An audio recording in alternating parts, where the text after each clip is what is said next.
Halo teman-teman, Assalamualaikum warahmatullahi wabarakatuh. Jumpa lagi bersama saya Denny Majid. Masih tetap di channelnya Denny Majid Channel ya teman-teman. Masih juga tetap di seputaran masalah seputaran asam lambung dan anxiety psikosomatik. Di kali ini saya mau membahas masalah penyakit asam lambung dan anxiety psikosomatik. Sebetulnya penyakit ini sangat mudah ya teman-teman. Penyakit ini tidak berbahaya dan penyakit ini penyakit rumahan kalau kita sudah tahu dan kita sudah bisa memahaminya ya teman-teman. Oke teman-teman, buat teman-teman yang sudah bergabung saya ucapkan banyak terima kasih, dan yang sudah mensubscribe juga saya ucapkan semoga teman-teman dalam keadaan sehat walafiat dan tidak kekurangan suatu apapun, dan dimurahkan rezekinya dan dimudahkan semua urusan-urusannya oleh Allah Subhanahu wa taala. Amin ya rabbal alamin.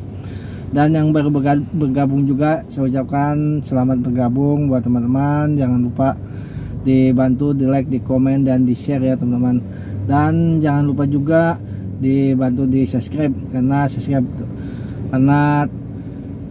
teman-teman sangat membantu untuk lebih berkembang lagi video-video saya ya teman-teman, untuk lebih berkembang lagi, karena video saya ini belum berkembang ya teman-teman. Dan jangan lupa juga dipencet tombol loncengnya. Apabila teman-teman memencet tombol loncengnya, maka teman-teman tidak ketinggalan di video-video saya yang terbaru, di video-video saya yang selanjutnya.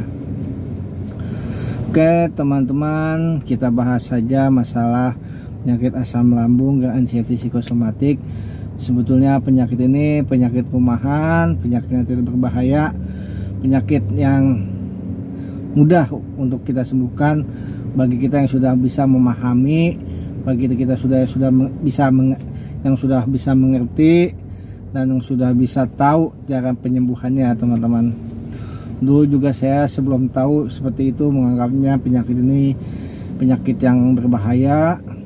Penyakit ini juga penyakit seperti penyakit keras yang susah diobatin ya teman-teman. Orang saya juga dulu sampai hampir menyerah karena tidak kunjung-kunjung sembuh. Yang saya rasakan itu setiap hari, setiap waktu selalu lemes, selalu gelisah, selalu tidak nyaman, dan selalu membayangkan masalah kematian ya teman-teman. Selalu hampir setiap hari kayak gitu. Itu yang saya alami teman-teman. Tapi setelah saya tahu dan setelah saya memahami dan saya tahu cara mengobati penyakit ini, alhamdulillah ya teman-teman. Saya tahunya itu dari teman-teman juga, teman-teman ya, YouTuber yang sudah sembuh dari penyakit asam lambung. Saya juga mengulik dari mereka ya teman-teman. Saya mengikuti metode-metodenya, dan saya mengikuti cara-caranya, dan saya mengikuti cara penyembuhannya ya teman-teman. Saya bertahap, sebulan, seminggu, sebulan, 2 bulan untuk penyembuhan sampai saya sembuh total ya teman-teman. Sampai hari ini itu tidak mudah dan tidak gampang. Ini butuh perjuangan dan butuh kesabaran buat kita semua. Semoga teman-teman yang sedang mengalami penyakit asam lambung dan anxiety psikosomatik ini, semoga diberi kesabaran dan diberi keikhlasan ya teman-teman. Kita harus ikhlas, memang segala penyakit itu harus ikhlas. Ini penyakit datangnya dari Allah dan kita harus ikhlas menerimanya. Tidak ada penyakit yang tidak ada obatnya yang tidak bisa sembuh ya teman-teman. Bila izin Allah maka bakalan kita bisa sembuh. Ya contohnya seperti saya, alhamdulillah saya diberi kesembuhan oleh Allah Subhanahu wa taala. Singkat cerita, saya waktu itu ya teman-teman, awal saya terkena penyakit asam lambung itu, saya itu semuanya serba berantakan. 3P-nya saya itu berantakan ya teman-teman. Itu pola makan saya itu berantakan. Saya makan itu maklum namanya sopir pribadi ya teman-teman. Kadang makan itu seketemunya. Kadang pagi pun nggak bisa sarapan. Kadang juga sarapan dan kadang kebanyakan minum kopi tadinya kayak gitu teman-teman. makan saya itu berantakan, pola pikir saya berantakan, pola hidup saya, olahraga saya, baru-baru olahraga ya teman-teman. Namanya saya kayak gini dulu mikirin olahraga, berangkat pagi, buat kata berangkat gelap pulang gelap, kapan bisa buat olahraganya? Paling liburnya hanya 1 minggu sekali, hari Minggu ya teman-teman. Itu untuk keluarga, itu udah capek istirahat di rumah. Tidur saya pun begitu ya teman-teman, tidur saya itu berantakan juga. Kadang pulang udah capek, kadang tidur sore sudah tidur, malamnya begadang. Kenapa malam begadang? Kadang udah nggak bisa tidur lagi kalau udah pulang sore nih, capek tidur, bangun jam 10 jam 11 melek, karena sampai pagi, sampai begadang. Kita tidur lagi kadang jam 4 pagi, jam 5 udah bangun, setengah 6 udah berangkat. Itu bagaimana nggak berantakan teman-teman? Pola makan, pola tidur, pola minum saya pun berantakan. Saya minum tuh cuma sebotol aqua saya bawa 1 hari, selebihnya saya paling kebanyakan itu minumnya kopi ya teman-teman. Namanya asal nunggu, selalu ngopi, selalu nunggu ngopi. Nah itu yang saya nggak kontrol. Sehari tuh ngopi itu bisa lebih dari 3 gelas teman-teman. Itu yang saya alami, yang saya awal-awal saya terkena penyakit asam lambung. Pola hidup, pola pikir, pola tidur saya, pola makan saya, pola minum saya, itu 3P nya itu saya semuanya berantakan awal saya terkena penyakit asam lambung. Di waktu itu saya terkena asam lambung, saya kira itu seperti penyakit-penyakit yang lain ya teman-teman, yang istilah katanya kita sakit bawa ke dokter, minum obat 3 hari 4 hari, paling lamanya 1 minggu sembuh. Seperti itu, saya kira seperti itu teman-teman.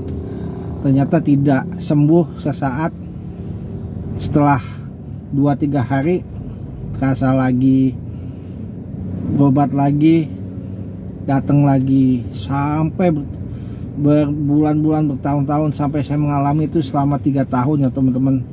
Sampai saya belum tahu, belum bisa cara mengobati asam lambung ini. Dulu saya dari tahun 2017 akhir, 2018 awal sampai tahun 2017 akhir, 2020 saya baru tahu cara mengobati penyakit asam lambung. Saya bisa memahami dan saya bisa mengerti ya teman-teman. Ternyata sangat mudah kalau kita udah mengerti dan kita udah tahu cara mengobati asam lambung dan anxiety psikosomatik ini.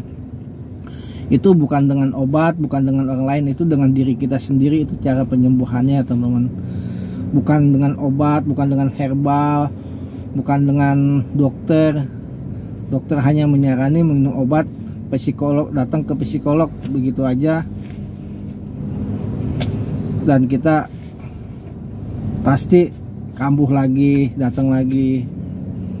Saya tuh yang namanya obat teman-teman itu sampai berapa kantong ya teman-teman, yang namanya Suprazol, Omeprazol, yang antasida, yang Milanta, yang dari awalnya obat emah itu nggak kunjung-kunjung sembuh juga.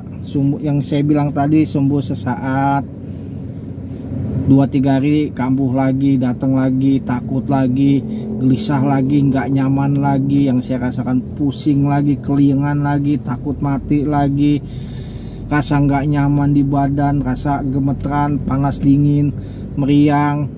Pokoknya dari ujung kaki sampai ujung kepala itu terasa semua teman-teman. Sehari-harinya itu saya rasakan. Makanya buat teman-teman yang sering menanyakan di video saya, Bapak sering ini, sering ini, enggak, itu juga nggak usah ditanya teman-teman. Itu pasti saya rasakan itu. Karena selama 3 tahun itu saya merasakan semuanya, yang dari kepala sampai kaki. Yang kaki sering kesemutan, yang terus paha sering pinggang, tulang belakang itu pegel, sakit, nggak sembuh-sembuh, udah dijamu, udah minum obat teman-teman. terus yang dada panas, yang kepala pusing, yang hidung mampet, mata blur, penglihatan kita yang sakit tenggok belakang seperti kaku, dan sakit kepala yang dasar banget lah pokoknya, berminggu-minggu gak sembuh-sembuh. Saya pikir itu saya kena kolesterol apa, saya cek semuanya normal teman-teman. Saya bawa ke rumah sakit, itu yang namanya cek kolesterol semuanya, cek gula darah, dan tensi saya itu selama saya kena asam lambung itu tensi itu naik turun tuh nggak normal ya teman-teman. Kadang tinggi, kadang rendah, seperti itu yang saya rasakan. Kadang kita sering emosi, sering marah-marah, tapi darah kita rendah, aneh kan. Dan kadang-kadang kita sering pusing, sering ini, darah kita tinggi. Itulah yang kita nggak ngerti itu dari dampak asam lambung ini. Ini yang selama ini saya alami dan yang saya rasakan selama saya mengalami penyakit asam lambung.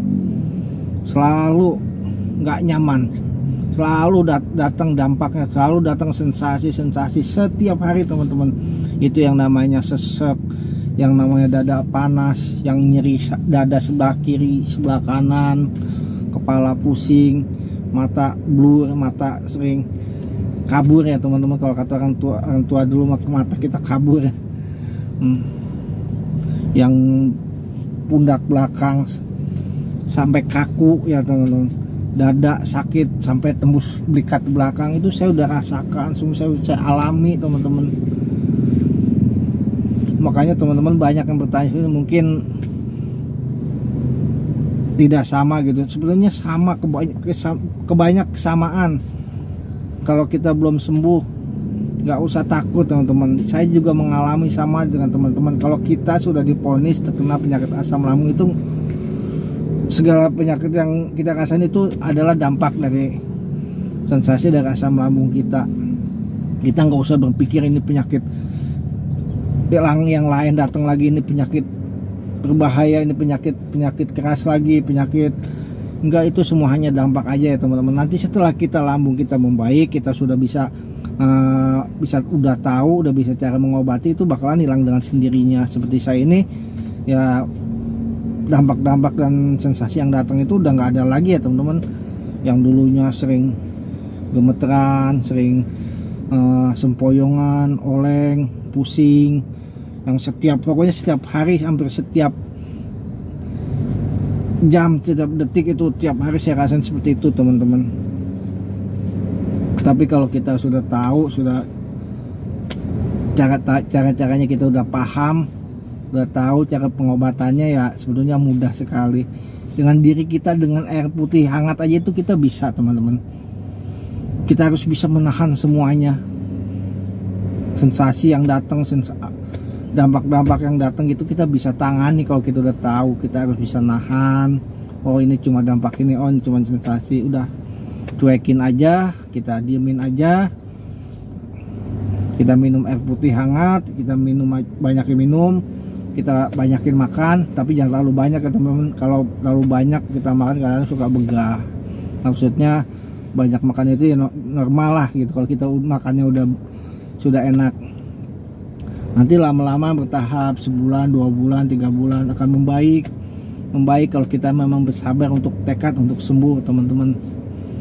Itu yang saya alami selama ini. Sebetulnya penyakit ini penyakit rumahan, penyakit yang mudah untuk disembuhkan. Cuma kita belum tahu caranya, kita belum paham ya teman-teman. Makanya kita anggap ini penyakit yang berbahaya, penyakit yang nggak ada obatnya, yang susah sembuh.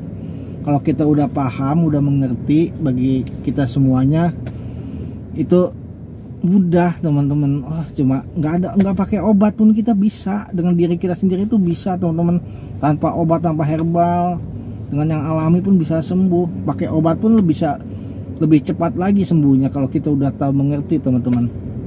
Itu yang saya alami selama ini, yang saya jalani masa penyembuhannya. Dan yang paling penting kita harus bersabar teman-teman. Kita kalau bisa itu ya, nggak usah pakai obat atau herbal. Saya pun dulu begitu. Saya dengan mengikuti mentor yang ada di YouTuber yang sudah sembuh, saya dengan yang alami saya ikuti. Paling saya pakai air putih hangat, saya kasih gula. Kadang-kadang sehari itu 2 gelas saya minum air gula untuk menambah glukosa supaya kita nggak lemas, supaya kita nggak kekurangan energi atau kekurangan gula ya teman-teman. Jadi kita supaya kita sehat, semangat terus gitu. Itu aja teman-teman, sepengalaman saya secara alami, yang dengan cara yang alami, penyembuhan saya dengan cara diri saya sendiri, tidak mau pakai obat, tidak mau pakai herbal, cukup dengan yang alami aja kita bisa sembuh teman-teman. Teman-teman harus bisa memahami ini ada dampak yang datang. Teman-teman harus ngerti ya teman-teman, dampak-dampak sensasi yang datang di diri kita. Kita harus memahami ini hanya sensasi dan ini hanya dampak dari asam lambung. Kita nggak usah panik, kita nggak usah cemas, nanti juga bakal membaik sendiri ya teman-teman. Kita cuekin dengan kita abaikan, bisa sembuh sendiri, hilang sendiri. Apalagi diobatin lebih cepat sembuhnya.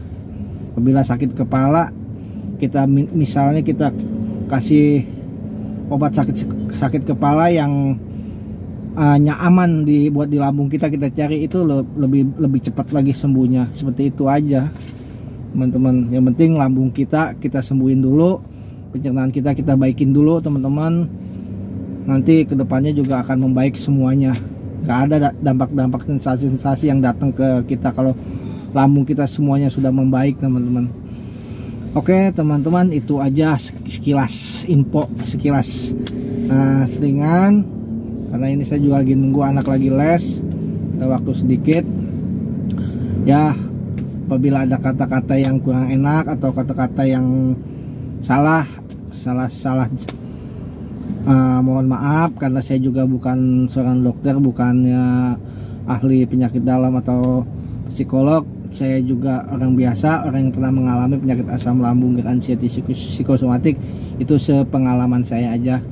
Dan jangan lupa juga doakan saya juga supaya saya sehat terus, kuat terus, supaya bisa menemani teman-teman yang sedang mengalami penyakit asam lambung, anxiety psikosomatik.